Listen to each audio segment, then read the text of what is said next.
All right, Benny. So first thing we're going to talk about is strength of schedule. We have the information on our Ben and Barry on Football Facebook page. Um, when I went to the article, first thing is the team with the combined highest strength of schedule that they have to play against is the Rams. And I guess if you win the As it should be. I'm thinking if you win the Super Bowl, okay. But then the Cardinals come in second. And then the Bengals. So you got 1, 2, and 3. Now, again, this is based on last year's win percentage. So just keeping that in mind, we had mentioned how the teams are going to be changed. So how much this is really apropos, I don't know. But let's continue to scroll down. We see the Buccaneers in fourth. 49ers right behind the Buccaneers, tied with the Chiefs. I thought that was interesting. Now let me say something real quick. If you notice in that, what is that, top 5, you have 3 or 4 NFC West teams. There's your problem right there. And depending on which division they drew for their, drew in for whatever AFC teams that they drew, that's what gives them the tough schedule. They're already in a tough division. So that's 6 tough games, 2, 4, 6, 8. That's 6 tough games right there. Great point. Yeah. And I guess next year is going to be like that in the AFC West. If it isn't already. If it isn't already. We just look, Chiefs, Raiders, Chargers. Look at top 10. That's what makes it tough. Oh my goodness! Now how the Saints and the Falcons get slipped in there over with a tougher strength of schedule. The Chargers, but something. The Chargers were really good, but what was their actual home win-loss record last year? I think they were close to 500, weren't they? No, they were over 500. I'm sure. Yeah, over 500, but I don't think they were far over it. Perhaps. Anywho, Chargers, Seahawks. There's the Seahawks, the last portion of the NFC West, and then the Steelers tied with the Panthers. Strange bedfellows. Oh, 3-way tie with your Bills. So that's like 11, 12, 13, 14. So you're almost halfway through, and then 15 is the Broncos at 509. Right. So again, when you're looking at this top 15 or 16 teams of toughest schedules, the first thing you want to make note of is how tough is the division.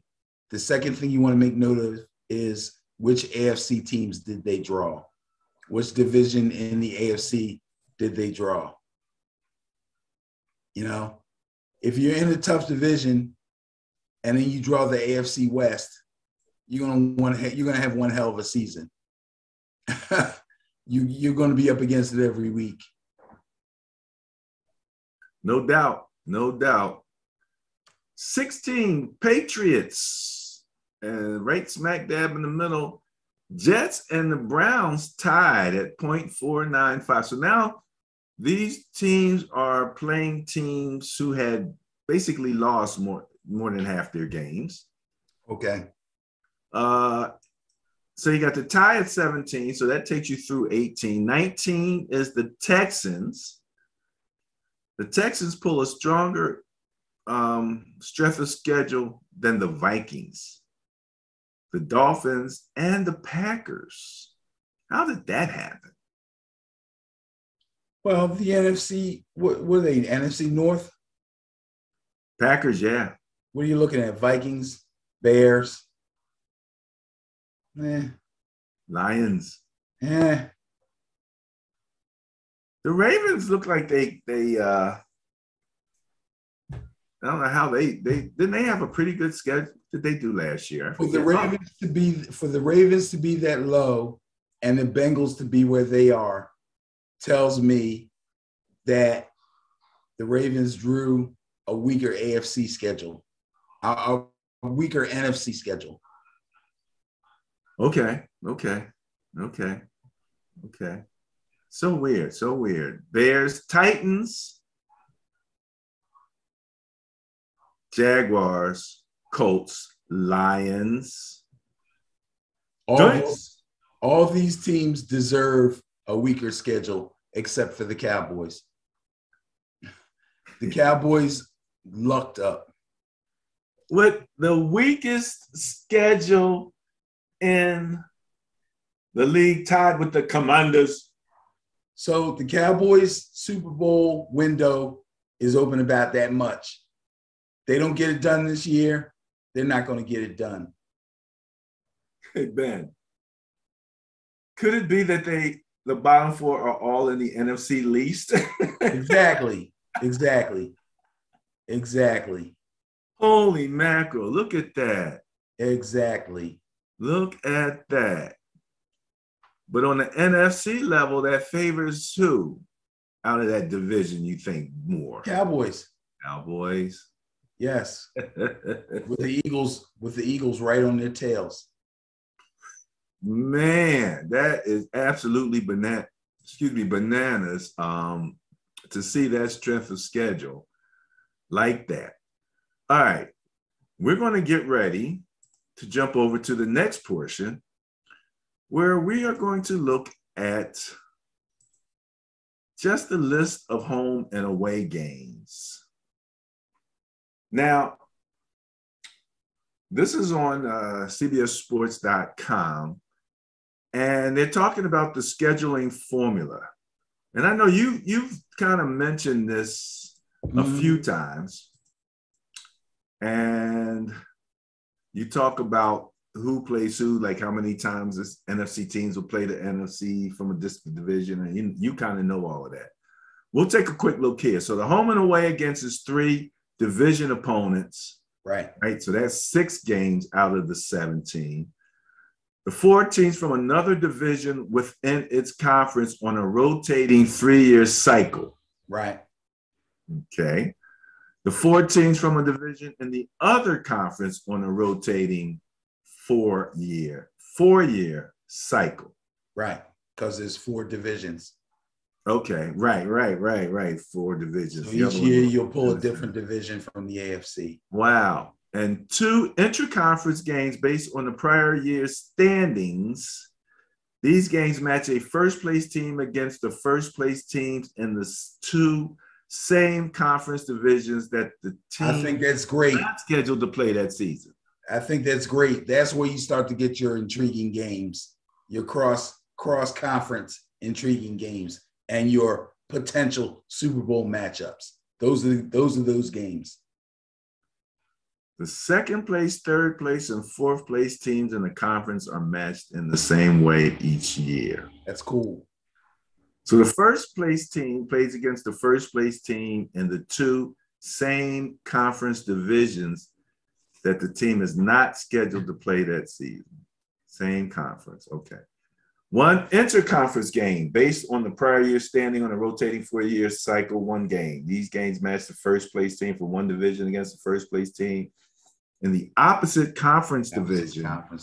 Right. That the team is not scheduled to play that season. 2nd, 3rd, 4th place matched in the same way each year. So rotating 4 years. I think that's a great formula. The NFL is really, they've worked hard on this, I'm sure. And this is a really great formula to make great matchups. 2022 season will kick off Thursday, September 8th and run through week 18, which will be played on January 8th, 2023. 2022 NFL season will conclude on February 12th at State Farm Stadium in Phoenix, where the NFC champion and AFC champion will meet in Super Bowl, what's that, 57? LVII? 5, 6, 7, 57, yeah. Man. Somebody's getting old. I don't know. Well, we haven't hit when we hit 100 Super Bowls. I know. Can you imagine? The 57th Super Bowl, and I've seen them all. And you know, I always say I'm always so, I don't know, surprised when they start to talk about football history because it's so old of a sport. You know what I mean? You go back to the leather helmet days, you're going back 100 years. Yeah. It's like, you know, we're barely coming out of the Civil War, and these guys are lining up to play football. And we're past a half 100 Super Bowls. Yeah. Yeah. All right. So let's start off. We're looking at the Patriots. Patriots are going to be home against the Bills, Dolphins, Jets, Ravens, Bengals, Colts, Bears, and Lions. Woo! I don't know, Patriots. They're going to be away against the Bills, Jets, Dolphins. And say so. Those are, you know, those are all in the division. But the Browns, Steelers, Raiders, Packers, Vikings, and Cardinals. Right. So what that tells you is, let me see, Bears, Lions, Packers. So in the NFC, they drew the NFC North as their cross-conference games. Okay. Could have been worse. They actually got a pretty good draw there. All right. Let's look at the Dolphins. Again, just like in with the Patriots, you got your home and away. Right. Same division, practically the same games. Right. Home, Browns, Steelers, Texans, Vikings, and Packers. Going away against the Bengals, Ravens, Chargers, Bears, Lions, and 49ers.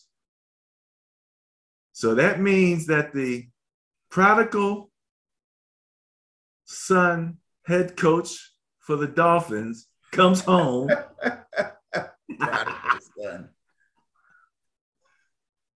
We can see what wizardry he was trying to or he was putting out against the Niners, and now he's going to have all of that speed and everything. So that should be interesting.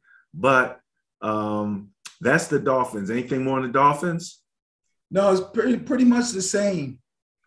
Yeah, because, you know, you look at the teams in the same division, they're all going to play the same division games.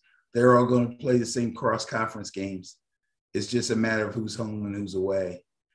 What becomes interesting is those other AFC games.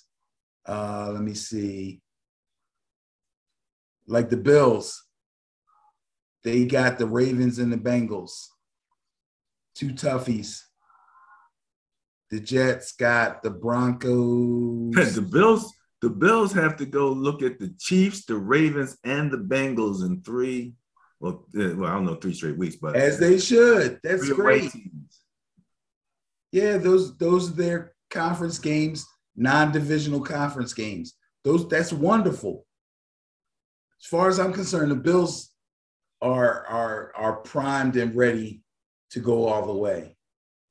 And if they get through this schedule, there's nothing going to stop them. All right, I hear you, Bills Mafia Jr. AFC North. Ravens, Bengals, Steelers, Browns. Okay, so we see firstly all the interdivision games through to the Steelers. So we expect that. Then the Ravens are home against the Bills, Dolphins, Broncos, Falcons, and Panthers. Mm-hmm. And away against the Patriots, Jets, Jaguars, Saints, Buccaneers, and Giants. Right. So basically they're the opposite of the AFC East. Oh, no, wait, what am I saying? So in conference, Bengals, Bills, Steelers. In conference, out of division, they get the Bills and the Dolphins and the Broncos. Not bad. We'll see. When you look at these lists and these matchups with preconceived notions, you could think, oh, they should be able to, Ravens' schedule really didn't look that tough. We just did the strength of schedule, Right. I have it up on my other computer. Cross conference looks like they got the NFC South. So they kind of made out. We're talking Falcons, Panthers, Right. Saints, Right. Bucks.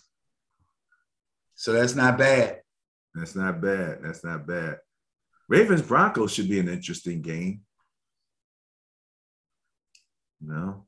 All the Broncos games are going to be interesting, man, because everybody's waiting to see what Russell Wilson's going to do. Can he get these guys going?